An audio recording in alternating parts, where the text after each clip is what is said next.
Welcome back to the Archive Network. Aurelius here, with Malik, curators of the Civilization Archive. We left Fon Civilization last time as the twilight deepens. The kingdom's fate hangs in the balance. Today we pick up where we left off. As the golden age of the Fon Civilization enters its twilight, the atmosphere shifts. What was once a vibrant celebration now feels uncertain, like a storm gathering. Abomey, the proud capital, showcases the kingdom's past glory. Yet, beneath that surface, pressures mount from within and beyond. The joy of children and the rhythm of drums contrast sharply with whispers of discontent. Aurelius, while the capital stands as a testament, it's crucial to understand what that facade hides. The royal court, once a unified entity, is now splintering into factions. Rival ambitions are not just political. They threaten the very foundation of governance. The Council of Nobles is not just a battleground. It's a reflection of a kingdom in turmoil, struggling to maintain control amidst chaos. You raise an important point. The Capogido, the revered Queen Mother, once held sway over the court. Now her influence is waning, and with it, the stability of the kingdom. Rival factions are not merely vying for power. They are reshaping the dynamics of governance. This is what empires do. They fracture in the face of internal discord. But, Aurelius, you speak of fractures as if they are natural. This isn't just a matter of governance. It's a failure to address the needs of the people. The council should be a place of unity, yet it has become a source of division. When the very leaders struggle to connect, the foundation of a civilization begins to crumble. True enough.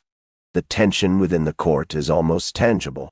As these factions jockey for power, the air thickens with unease. The kingdom's stability isn't just a matter of politics. It's deeply emotional. We see how the citizens sense the looming chaos, and that anxiety reverberates through the streets of Abomey. People whisper about their fears, and it's not just idle chatter.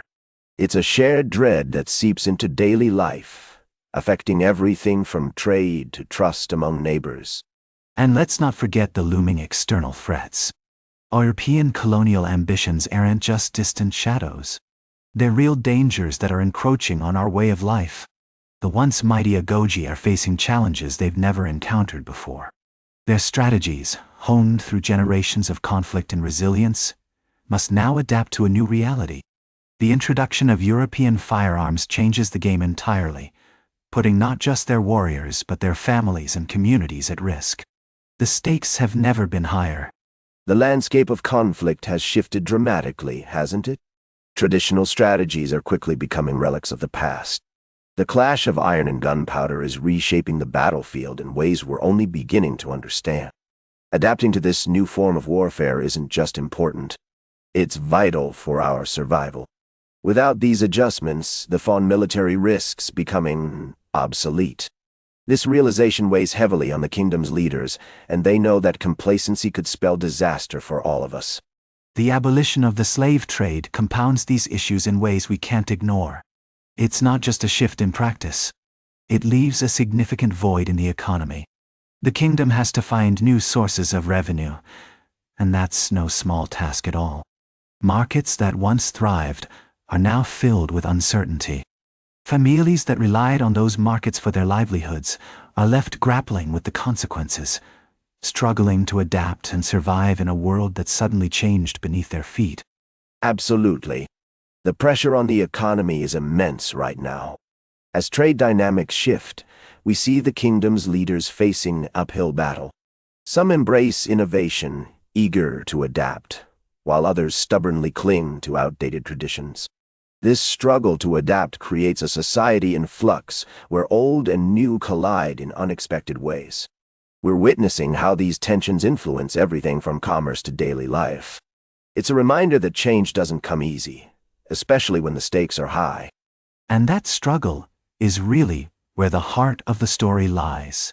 The resilience of the Fon people is nothing short of remarkable, but it's being put to the test every day. Their cultural heritage remains a shining beacon of strength. Yet I wonder how long it can withstand these pressures. Festivals and rituals still take place, but the vibrancy is fading. What used to be celebrations filled with joy are now often tinged with uncertainty and fear for the future. The echoes of their ancestors resonate deeply within our hearts and minds. Those celebrations, though diminished over time, still bind the community together in ways that are hard to measure. Yet, we must confront the pressing question: can the Fon civilization endure this time of crisis? The foundation feels shaky, and the stakes have never been higher. History teaches us that resilience is often born from adversity. But will that be enough to see us through this challenge? Exactly. The future of Fon civilization hangs in the balance. The legacy of resilience is powerful, but it can't stand alone. The people must navigate these turbulent waters wisely. With each passing day, the threat of chaos grows, and it's not just an abstract idea. Families are feeling the strain. Communities are at risk of fracture, and the outcome remains uncertain. We must remember that every decision impacts real lives, and that's what makes this struggle so incredibly urgent. As the twilight deepens, we find the kingdom's fate hanging by a thread. The Fon civilization stands at a crossroads, grappling with both internal strife and external threats. Their history is rich, filled with tales of triumph and struggle, but that alone may not be enough to secure their future.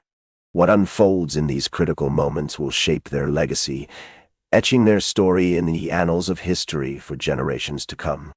The world watches, and we must ask ourselves, what will they choose? That's where we leave it this time. Fon civilization continues. The story isn't finished yet. Find the full series on the Civilization Archive, part of the Archive Network. We'll be back with the next chapter.